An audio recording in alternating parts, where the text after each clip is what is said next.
Assalamualaikum, apa kabar semua? Kembali lagi bersama Rizal Fauzi. Ini adalah Evo Pro W58, kelanjutan dari Evo Pro W57.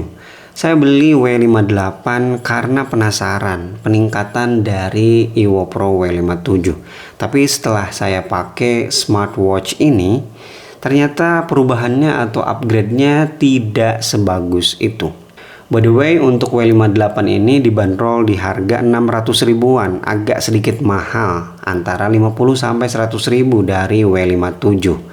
Dan peningkatan yang saya dapatkan dari W58 ini cuma di bagian screen-nya aja. Sedangkan untuk desain dan juga build quality ya hampir sama aja. Bahkan saya cenderung lebih suka build quality yang ada di W57.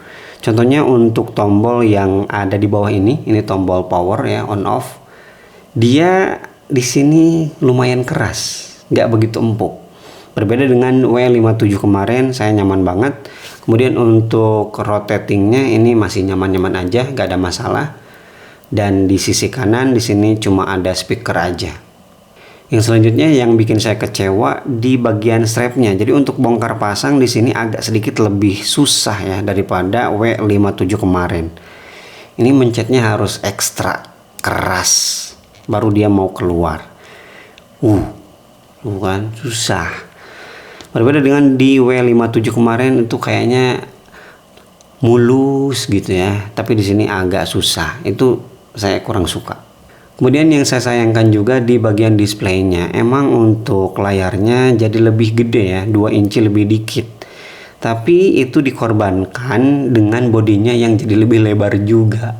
Jadi kalau kamu perhatikan baik-baik, ini bentuk Apple Watch KW ini agak sedikit bener-bener kotak ya, jadi nggak begitu lonjong. Jadi meskipun layarnya tambah lebar, tapi bezelnya tetap lumayan tebel, nggak setipis dari yang sebelumnya. Ini udah lumayan tipis ya kalau dibandingkan dengan Apple Watch KW yang lain. Tapi kalau sekali lagi dibandingkan dengan W57, mending W57 aja daripada ini. Untuk tingginya kalau saya ukur ini 45 mm, kelebarannya 38,5 mm, dan ketebalannya 13,5 mm. Kemudian bobotnya 55 gram. Ini dia penampakan Evo Pro W58 di pergelangan tangan saya, 16 cm. Ini mentok di paling ujung ya, strapnya panjang, bisa dilihat ini sampai akhir kayak gini ya. Jadi kalau kamu punya pergelangan tangan kecil ya di bawah 16 itu bakalan kurang cocok. Kemudian untuk urusan display dan juga UI nya nggak ada masalah ya, saya suka-suka aja sama dengan W57. Ini kalau gonta-ganti watch face aman banget. Agak sedikit nge-lag sih di bagian jarumnya aja. Gak selancar kemarin di Apple Watch Ultra KW yang dari HK8 Pro Ultra. Tapi overall ini udah lancar. Kita tarik dari atas untuk masuk ke quick setting. Tampilannya seperti ini, ada 2 page. Kemudian tarik dari bawah untuk masuk ke notifikasi. Ini dia tampilan notifikasinya. Kemudian kalau kita swipe dari kiri akan masuk ke recent app. Dan kalau kita swipe dari kanan akan masuk ke widget. Ini dia tampilan widgetnya.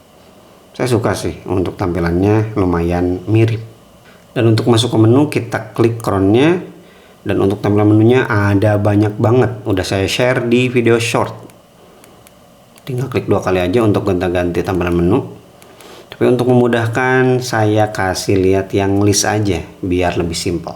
Tapi sebelumnya saya mau ngasih lihat dulu untuk menu Apple Watch. Ya seperti ini. Ini enggak terlalu smooth ya. Setelah saya pakai HK8 Pro Ultra kemarin jadi lumayan tinggi ya standarnya.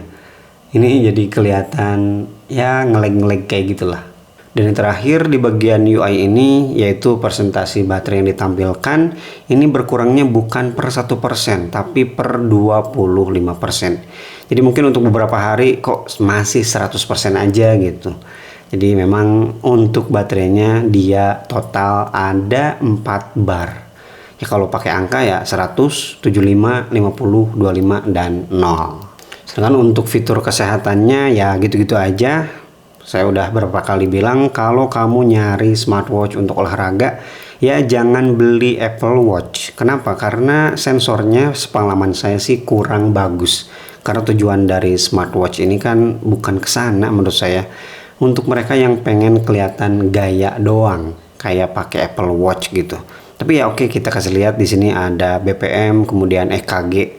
Ini kan gimmick-gimmick semua, seperti ada tekanan darah, dari mana menekannya, kemudian oksigen dalam darah, kemudian ada bernafas, bahkan pijat juga ada, kemudian cycle, termometer pun ada. Tapi sekali lagi, jangan dipercaya hasilnya karena kebanyakan gimmick doang. Kemudian untuk kamera remote ini udah bisa, tapi sayangnya menggunakan kamera aplikasi M-Active Pro, bukan kamera bawaan dari HP. Dan untuk pengaturan yang ada di smartwatch-nya ini lumayan banyak, seperti gaya ini watch face, kemudian bahasa. Di sini seperti yang kamu lihat dari tadi ada bahasa Indonesia dan bahasa lainnya di sini lumayan lengkap. Kemudian pengaturan peredupan, nah ini level yang paling rendah, jadi lumayan terang ya. Apalagi kalau kamu pakai di luar ini masih lumayan kelihatan.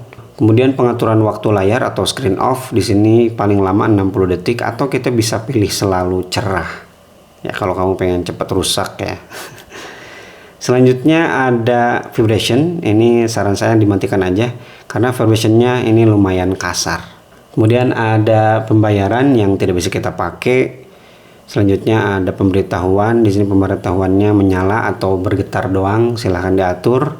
Kemudian kita juga bisa atur nada dering untuk panggilan dan juga notifikasi. Kemudian do not disturb. Kunci pin ini udah bisa ya bagi yang pengen dikunci, pengaturan waktu, definisi kunci, lampu tidur kalau kita lagi ngecas jadi bakal ada screen savernya, kemudian QR code, baterai hemat daya, kemudian tentang pemulihan dan matikan. Dan terakhir, gimana dengan kualitas baterai dari smartwatch ini? Dalam sehari bisa habis berapa persen?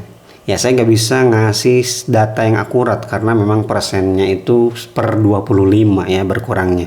Tapi intinya gini, di hari kedua ini udah masuk ke 75. Jadi ya mungkin bisa bertahan sekitar 4-5 hari ya, tergantung penggunaan kita juga.